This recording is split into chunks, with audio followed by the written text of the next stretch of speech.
pour désigner la collection des livres saints qui servent de fondement à leur foi.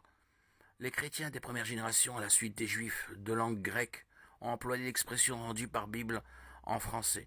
Ces premiers chrétiens, dont certains étaient juifs, ont reconnu en Jésus de Nazareth le roi sauveur, qui était annoncé dans les Écritures saintes du peuple d'Israël. Ces textes ont alors été nommés Ancien Testament par analogie au Nouveau Testament qui se constituait en rassemblant de nouveaux livres concernant Jésus et la nouvelle alliance qu'il établissait avec Dieu. Le Nouveau Testament réunit ainsi des écrits datant de la seconde moitié du 1er siècle de notre ère.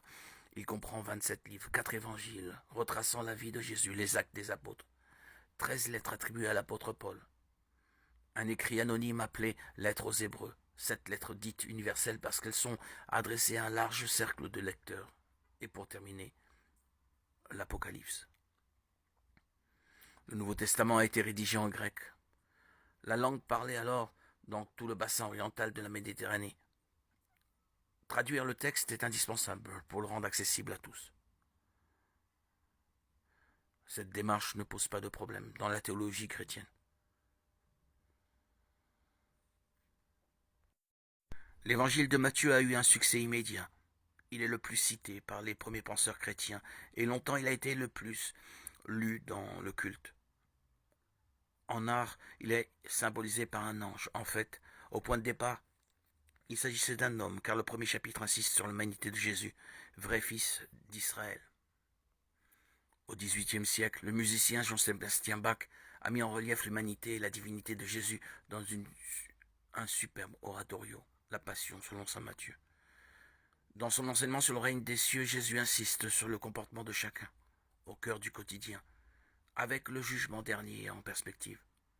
De ce point de vue, il porte à son achèvement l'enseignement de Moïse, appelé ici loi de Moïse, ou simplement loi. La loi et l'évangile ne se contredisent pas, leur source est la même, à savoir le bonheur d'être aimé de Dieu. L'inouï, c'est que le bonheur vient à nous grâce à Jésus crucifié et ressuscité.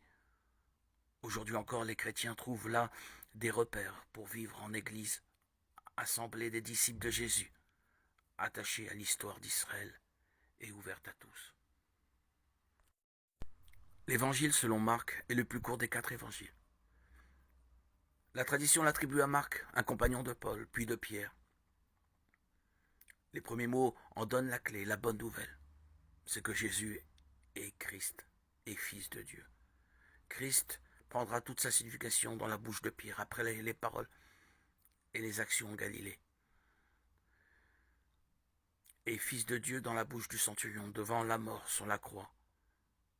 Le récit commence avec un court prologue, 1:13, annoncé par le prophète Ésaïe. Jean-Baptiste prépare les foules à accueillir l'envoyé de Dieu. C'est Jésus de Nazareth. La première partie de l'évangile, 1:14, 8:30, est centrée sur la bonne nouvelle, à savoir la venue du règne de Dieu. Dès le début, Jésus y associe des disciples.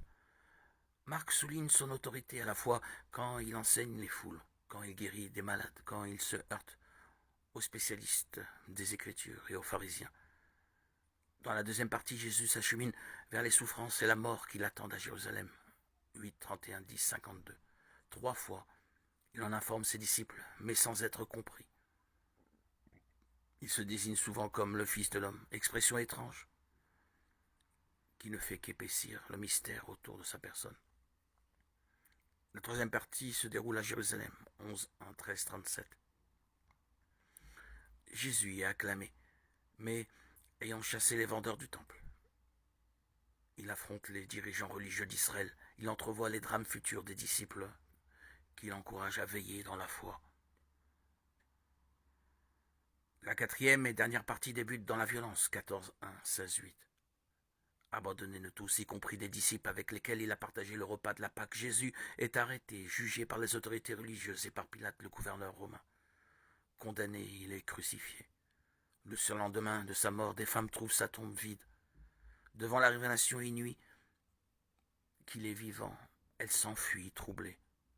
Certains manuscrits ajoutent un supplément qui résume des apparitions de Jésus ressuscité et la mission des disciples. 16, 9, 20.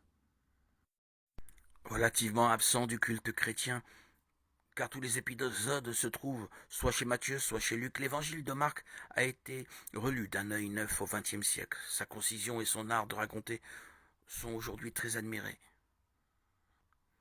Au long du récit, Jésus est proche des gens qui souffrent, mais il demeure énigmatique. Dans la première partie de l'évangile de Marc, il ne veut pas que l'on dise qui il est. Sa personne et le règne de Dieu qu'il proclame sont liés.